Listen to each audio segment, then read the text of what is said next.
एक वृक्ष के नीचे परीक्षित बड़ा उदास और हताश बैठा है। हजारों ब्राह्मण बैठे हैं, हजारों गुणी बैठे हैं, हजारों साधु संत बैठे हैं, और वह पूछ रहा है कि आप बताइए मेरी मुक्ति कैसे हो, क्योंकि मेरी मुक्ति तो 7वें दिन ही होनी है, मेरी मृत्यु हो जानी है, मुझे इसी पीरियड में अपनी मुक्ति चाहिए। खुद पढ़ना आराम से, आप पढ़ना भागवत को या किसी भागवताचार्य से पूछना। तो देखते हैं कि रास्ते में एक बटुक जा रहा है, बटुक कहते हैं छोटे से बालक को, और वो सन्यासी के भेष में हो। तो बटुक ने देखा कुछ लोग यहां पे हैं, तो राजा का एक संतरी भाग कर जाता है और प्रणाम करता और उन्हें ले आता है। जब ले आता है तो वहां एक सिंहासन रखा हुआ था, और सिंहासन इसलिए रखा हुआ था कि जो मेरे प्रश्न का उत्तर दे देगा, जो मेरे मोक्ष की गति बता देगा, वो इस सिंहासन पर बैठेगा। सुखदेव जी आए और आकर के आसन पे बैठ गए और कहा कि राजन भीड़ क्यों लगा रखी है? बोले महाराज भीड़ इसलिए लगा रखी है कि मैं कोई मुक्ति का मार्ग पूछना चाह रहा हूं। मेरे को श्राप हुआ है कि 7वें दिन मेरी मृत्यु हो जाएगी, तो मैं चाहता हूं कि इन 7 दिन को संभालना चाहता हूं और मैं मुक्त होना चाहता हूं, इस आवागमन से छूटना चाहता हूं। पढ़ना जाकर के। सुखदेव जी बड़े जोर से हंसते हैं, बड़ा जोर से हंसते हैं और कहते हैं कि इन लोगों से तुम पूछना चाहते हो? ये चमकीले चमकीले कपड़े पहन के, तिलक छापे लगा करके, ये तो व्यापारी हैं, ये तो मजदूर हैं, पैसे के लिए काम करते हैं। इन पर कहां से, इनको तो अपनी मुक्ति का नहीं मालूम है, कि तुम्हारी मुक्ति कैसे कराएंगे? और जैसे ही भागवत का पहला श्लोक सुखदेव जी बोलते हैं, पढ़ना आप अच्छी तरह से, तो सारे देवता गण कलश लेके, किसका? अमृत का कलश लेके आ जाते हैं और कहते हैं महाराज सुखदेव, वो परीक्षित जो है, इनको मुक्ति चाहिए, अमृत पान करा दीजिए, ये तो मुक्त हो जाएंगे, मगर कथा रूपी अमृत, सत्संग रूपी अमृत आप हमें पान करा दें।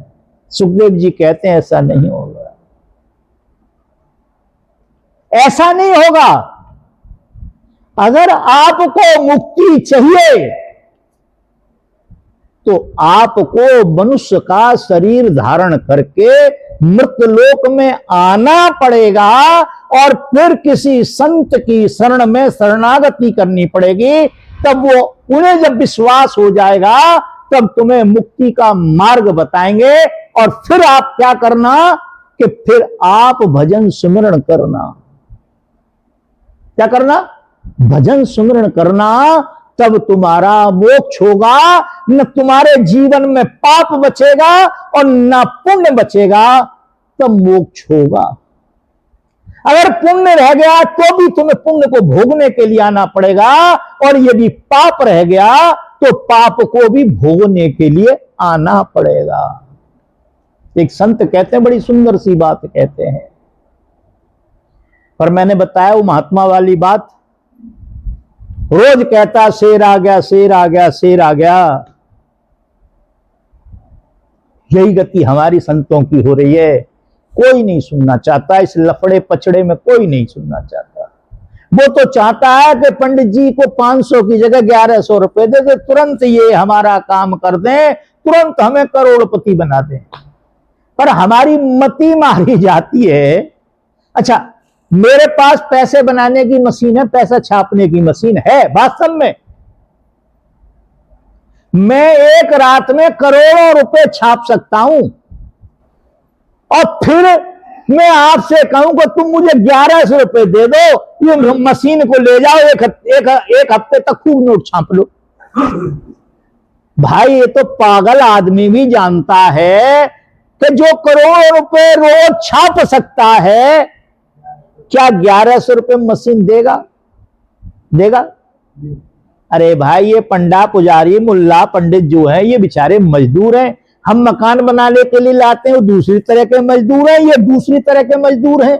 इन्हें तुम्हारी मुक्ति भुक्ति और किसी से कोई लेना देना नहीं है।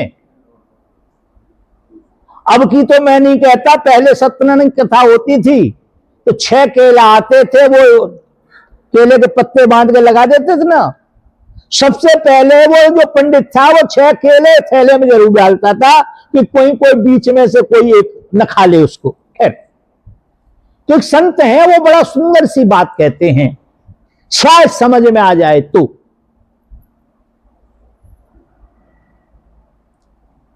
कि मोटे बंधन जगत के, 2 प्रकार के बंधन होते हैं हमारे ऊपर। मोटे बंधन जगत के गुरु भक्ति से काट। मोटे बंधन जगत के गुरु भक्ति से काट, और झीने बंधन चित्त के कटे नाम प्रताप। मोटे मोटे जो बंधन है हमारे पिछले जन्मों के, उन्हें हम कैसे काट सकते हैं? गुरु भक्ति के माध्यम से काट सकते हैं। गुरु भक्ति किसे कहते हैं? गुरु जी को नहवाओ, धुलाओ, पैर दबाओ, कपड़े साफ करो, और अवसर मिल जाए तो गला दबा दो। नहीं, ये गुरु भक्ति नहीं है। नहीं, गुरु भक्ति का अर्थ है कि उन्होंने जो कहा है अब वो पत्थर की लकीर हो गई। इसमें ना किंतु ना इसमें परंतु। इसी को कहते हैं गुरु महाराज के सामने शरणागति। जब आप उनका ध्यान करेंगे, उनकी बातों को याद रखेंगे, तो दुख तो उतना ही रहता है, पर दुख भोगने की क्षमता हमारे अंदर पैदा हो जाती है। जिन दुखों को हम रो रो के काट रहे थे, अब सुखी हो करके हंस हंस के उन दुखों को उड़ा देंगे। इसको कहते हैं गुरु भक्ति। हमारे यहां क्या होता है बीमारी? जिस दिन सत्संग होगा उस दिन साले की शादी होगी। दुर्भाग्य देखो लोगों का। मैं खूब कहता हूं, जबकि मेरे कहने की बात नहीं है, मगर फिर भी नहीं मानते, क्योंकि पहली कक्षा को भी मैं पढ़ाता हूं, 12वीं को भी मैं ही पढ़ाता हूं। साले की शादी होगी,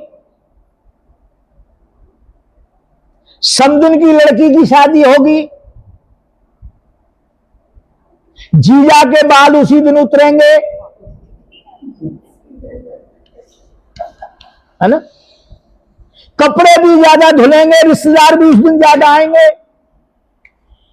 अरे दुर्भाग्यशाली लोगों, ये तो समझ लो कि जिस दिन सत्संग है उसी दिन ये बीमारियां क्यों आ रही हैं, उसी दिन बुखार क्यों आ रहा है, उसी दिन परेशानियां क्यों हो रही हैं। इतनी बात तो एक पागल आदमी भी समझता है कि हमें काल जो है सत्संग में जाने नहीं देना चाहता।